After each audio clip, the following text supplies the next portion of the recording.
Students, स्वागत है आप सभी का इस वीडियो में। इसमें हम क्लास 6 का सोशल साइंस का क्वेश्चन पेपर सॉल्व करेंगे जो मॉर्निंग शिफ्ट का है।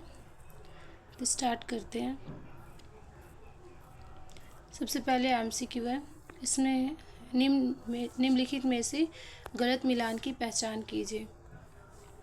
तो इसका कर्क रेखा, अक्षांश रेखा, मकर रेखा, अक्षांश रेखा, या विषुवत वृत्त देशांतर रेखा, या प्रमुख याम्योत्तर देशांतरी रेखा। तो इसका ऑप्शन सी होगा, विषुवत वृत्त देशांतरीय रेखा।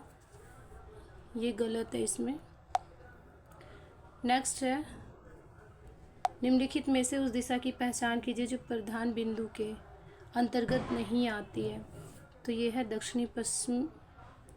ऑप्शन डी सही है इसका। नेक्स्ट है, निम्नलिखित महासागरों को बड़े से छोटे के क्रम में लगाकर सही विकल्प का चयन कीजिए। तो इसका आंसर बी सही होगा। पहले फोर्थ आएगा अटलांटिक महासागर, फिर आएगा सेकंड हिंद महासागर, फिर दक्षिणी महासागर, फिर आर्कटिक महासागर।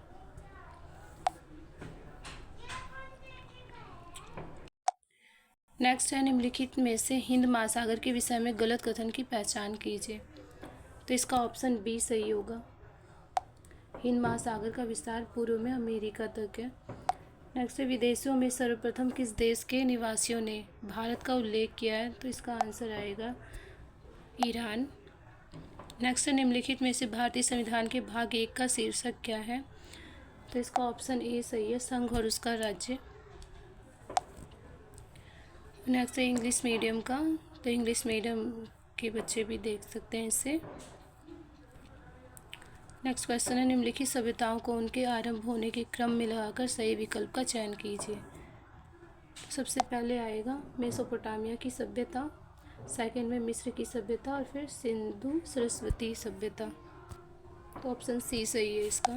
नेक्स्ट है, झाबुआ कस्बे में हलमा प्रथा द्वारा क्या कार्य करने का निर्णय लिया गया। तो इसका ऑप्शन डी सही होगा, पेड़ लगाना। निम्नलिखित में से कौन सा इतिहास का पुरातात्विक स्रोत नहीं है। तो इसका कविता व नाटक। ऑप्शन ए सही है। निम्नलिखित में से किन्हें मिसाइल मैन के नाम से भी जाना जाता है। तो इसका ऑप्शन डी सही है, डॉक्टर APJ अब्दुल कलाम को। नेक्स्ट, रिक्त स्थान की पूर्ति के लिए सही विकल्प का चयन कीजिए। राज्य स्तर पर कुछ राज्यों की विधायिका में विधानसभा के साथ साथ एक डैश भी होते हैं। तो इसमें आएगा option D, Vidhan Parishad. Next question है, इस नीचे दिए गए कथनों को पढ़िए और सही विकल्प का चयन कीजिए। तो फर्स्ट है, महाकाव्य सामान्यतः एक लंबी कविता है जो अतीत के महान नायकों योद्धाओं की कथाओं का व्याख्यान करती है। सेकेंड है, भारत के सबसे प्रभावशाली 2 महाकाव्य रामायण और महाभारत हैं। तो ये दोनों सही है। तो ऑप्शन डी सही होगा इसका।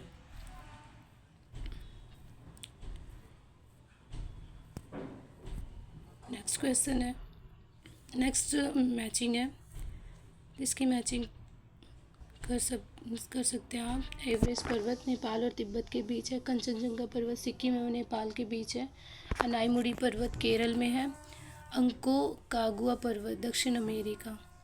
इसका ऑप्शन बी सही है। नेक्स्ट है, नीचे दिए गए कथनों को पढ़िए और सही विकल्प का चयन कीजिए। वेदांत दर्शन के अनुसार सब कुछ मानव जीवन, प्रकृति और ब्रह्मांड के दैवीय तत्व हैं। ऋग्वेद के अंतिम मंत्रों में लोगों के बीच एकता का आह्वान किया गया है। तो इसका भी ऑप्शन डी आएगा, दोनों ही सही हैं ये। नेक्स्ट क्वेश्चन है, निम्नलिखित में से उस गतिविधि का चयन कीजिए जो तृतीय क्षेत्रक से संबंधित नहीं है। तो आएगा यहाँ पे मत्स्य पालन, ये प्राथमिक क्षेत्रक से संबंधित है। नेक्स्ट इंग्लिश मीडियम का है, तो इसमें बी ऑप्शन सही होगा। सेकंड पार्ट है, इसमें शॉर्ट क्वेश्चन आंसर है ये। इसमें देख सकते हैं कि यहाँ पे द्वीप और महाद्वीप में अंतर स्पष्ट कीजिए। तो इस महाद्वीप है, भूमि के एक बड़े निरंतर विस्तार को महाद्वीप कहते हैं, और द्वीप चारों ओर जल से घिरे हुए भूखंड को द्वीप कहा जाता है। नेक्स्ट पेयजल के किन्हीं दो प्रमुख स्रोतों का उल्लेख कीजिए। तो इन दोनों में से आपको एक करना था, ए या बी में से दोनों एक करने थे। तो यहाँ पे आएगा नदियाँ, झीलें और भूमिगत जल। क्वेश्चन नंबर 3 है, परिवार के सदस्यों के बीच स्थापित संबंधों के प्रमुख आधारों का वर्णन कीजिए। तो आपसी संबंध से आपसी प्रेम होता है, देखभाल करते हैं एक दूसरे की, सहयोग करते हैं, अंतर्निर्भरता होती है।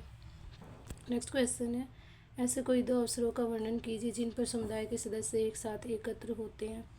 इसका उत्तर होगा त्यौहार मनाने के लिए, मेले कार्यक्रम के लिए, विवाह के अवसर पर। नेक्स्ट क्वेश्चन है, शासन व्यवस्था में सत्यों का पृथक्करण के महत्व की व्याख्या कीजिए। इसके आंसर भी दिए हुए हैं। विधायिका, कार्यपालिका और न्यायपालिका, ये तीनों एक दूसरे को प्रभावित करते हैं, जिससे शासन व्यवस्था में संतुलन बना रहता है। बी है, भारत में सरकार दो से अधिक स्तरों पर कार्य करती है। उदाहरण से कथन की व्याख्या कीजिए। राष्ट्रीय स्तर, राज्य स्तर और नगर या ग्राम स्तर पर। इसका आपको एक्सप्लेन भी करना है एक या दो लाइनों में। क्वेश्चन नंबर 5 है, गैर आर्थिक गतिविधियाँ किसे कहते हैं, एक उदाहरण द्वारा स्पष्ट कीजिए। यह आएगा, गैर आर्थिक गतिविधियाँ वे हैं जिनमें आय अथवा संपत्ति अर्जित नहीं होती है, बल्कि इन्हें कृतज्ञता, स्नेह, सेवा जैसी अनुभूतियों के साथ किया जाता है। नेक्स्ट क्वेश्चन नंबर 6 है, हड़प्पा नगर योजना की प्रमुख विशेषताओं का विश्लेषण कीजिए। तो यहाँ की सड़कें चौड़ी थी, किलेबंदी थी, ऊपरी भाग में अभिजात वर्ग और निचले भाग में आम लोग रहते थे। बी है, हड़प्पा जल प्रबंधन प्रणाली का विश्लेषण कीजिए। इसका उत्तर घरों में स्नानागार थे, नगर जल निकासी प्रणाली थी, मोहनजोदड़ो में मानव निर्मित जलाशय से मिले हैं। क्वेश्चन नंबर 7 है, अमूल नामक सहकारी संगठन में होने वाली प्राथमिक एवं द्वितीय गतिविधियों का वर्णन कीजिए। तो प्राथमिक होगा किसानों द्वारा गायों का दूध बेचने के लिए दूहना, और द्वितीयक में आएगा दूध का पाउडर, पनीर, मक्खन आदि में परिवर्तन करना। क्वेश्चन बी, प्राथमिक क्षेत्र की किन्हीं तीन गतिविधियों का वर्णन कीजिए। कृषि, मत्स्य पालन, वानिकी प्राथमिक क्रियाएं हैं।